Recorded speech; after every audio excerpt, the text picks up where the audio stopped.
I've lived alone for 12 years now, and I'm going to share something that might surprise you. I've never been more content. When my wife Elizabeth passed away, everyone had the identical reaction. The neighbors brought casseroles. My daughter contacted me every single day.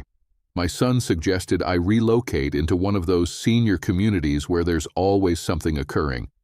Bridge on Tuesdays, bingo on Thursdays, organized entertainment. I appreciated the concern. I genuinely did. But what nobody seemed to comprehend was this. I wasn't lonely. I was grieving, yes. Missing someone and being lonely are completely different experiences. One is about loss. The other is about emptiness. I had loss. I didn't have emptiness. 12 years later, I still don't. And I determined exactly why. So if you're residing alone, or contemplating it, or worried that you should feel lonelier than you do, let me share what I've discovered. 5 specific things that make the difference between solitude and loneliness, between living alone and feeling alone. Because here's what most individuals get wrong from the start. They think alone equals lonely. It doesn't, not even close. This is the first thing you need to comprehend, and it's the foundation for everything else. You can sit in a room with 50 individuals and feel completely isolated. I've experienced it. Holiday gatherings where everyone's laughing and conversing and you're standing there thinking, does anyone here actually know me?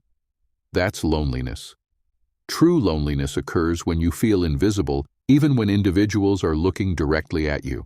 But you can also sit in your living room by yourself, reading a book, drinking coffee, and feel perfectly content, complete.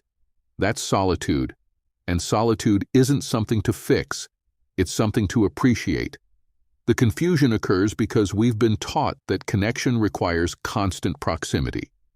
It doesn't. Connection is about depth, not frequency. It's about whether someone truly knows you, whether you matter to them in a way that's genuine. I communicate with my daughter Jennifer every Sunday morning, 9 a.m. We've been doing it for years now. Sometimes we converse for 20 minutes, sometimes an hour. We don't force it.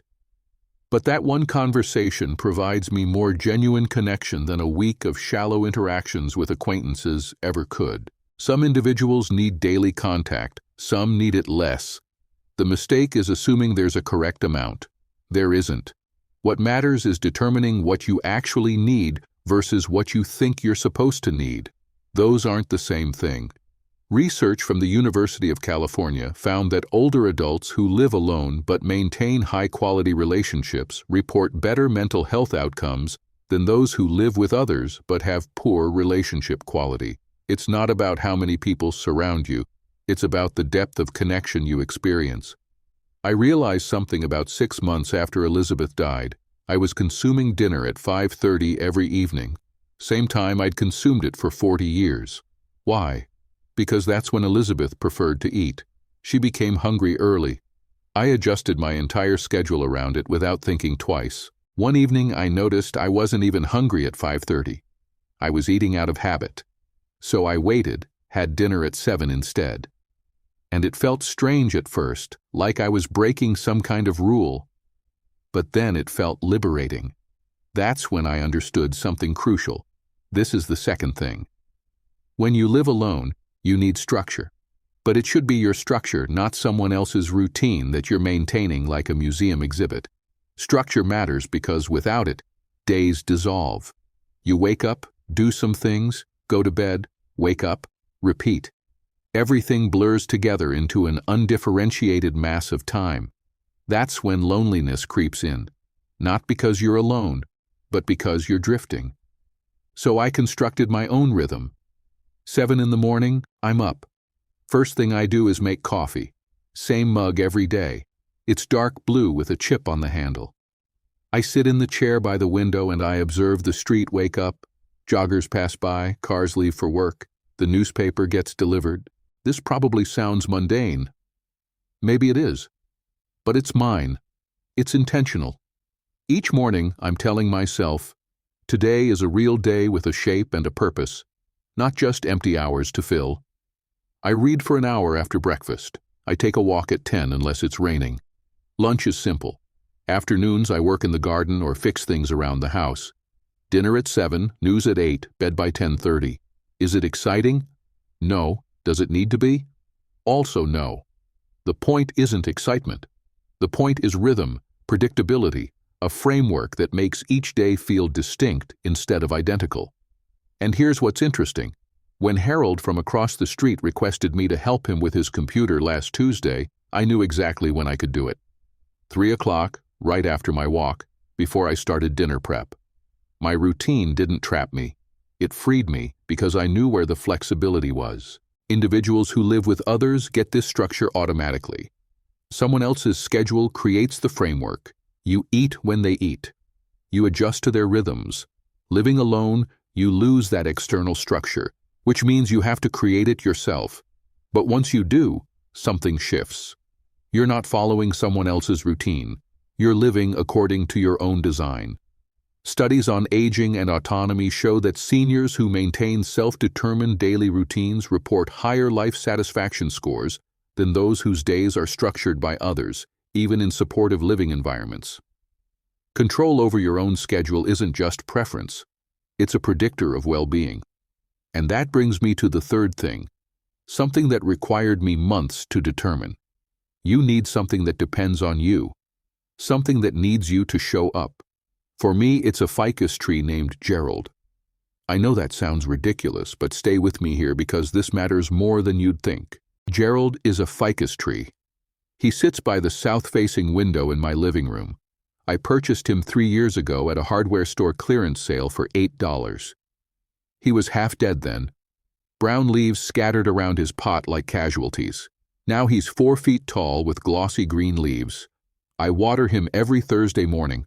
I check his soil. I rotate him so he grows evenly. And here's the thing. Gerald doesn't care if I'm lonely. He doesn't have opinions about my social life, but he needs me. Every Thursday, I have to show up. You'd be surprised how much that matters. Having something alive that depends on you creates a tether to the world. It's accountability without judgment. Purpose without pressure. It doesn't have to be a plant. Could be a pet, though I'm too old for dogs now. Could be a garden. Could be birds you feed every morning. The specifics don't matter. What matters is that something living needs you to be present and consistent. Research on purpose and longevity shows that having something to care for, even a plant, significantly reduces feelings of isolation in seniors living alone. Japanese researchers studying ikigai, or reason for being, found that even small daily responsibilities like plant care correlated with lower rates of depression and increased lifespan. On the days when I wake up feeling like maybe I'll just stay in bed, I remember Gerald needs water. So I get up, and once I'm up, the day has started. That simple act of showing up for something else pulls you forward. Fourth thing, be ruthless about who gets your time. This sounds harsh, but when you live alone, your social energy is finite. You can't waste it on individuals who exhaust you or relationships that are mostly performance. I have 3 real friends. Margaret, who I've known since 1963. We met at church. Doris from my book club. And my neighbor Helen, who's 84 and also lives alone. 3 individuals. That's it. But these are individuals who actually know me. Individuals I'm genuinely glad to talk to. Individuals who don't drain me. I used to think I should have more friends, should join more groups, should say yes to every invitation. But every social interaction costs something: energy, attention, emotional bandwidth. And not every interaction gives back what it takes. Margaret and I can sit in comfortable silence. We don't have to fill every gap with chatter. Doris challenges me intellectually. We argue about books. Helen understands what it's like to live alone at this age, without me having to explain. Those 3 relationships are worth more than 20 casual friendships where I have to be polite and pleasant and perform normalcy. Quality beats quantity every time. One real conversation is worth 10 surface-level ones. A landmark study from Harvard's Adult Development Study, which tracked individuals for over 80 years, found that the quality of relationships, not the quantity, was the strongest predictor of happiness and health in older age. Having 3 deep connections can provide more emotional support than having 30 shallow ones. If you're an introvert, give yourself permission to have a small circle. There's nothing defective about needing less social interaction than other individuals. Different isn't wrong. Which brings me to the 5th thing, the big one. You have to actually like yourself. Because when you live alone, you're your own constant companion. If you can't stand your own company, you're going to be miserable. If you genuinely enjoy your own company, living alone becomes something else entirely. This required me years to determine. I spent decades thinking I was too quiet, too boring, too content with simple things.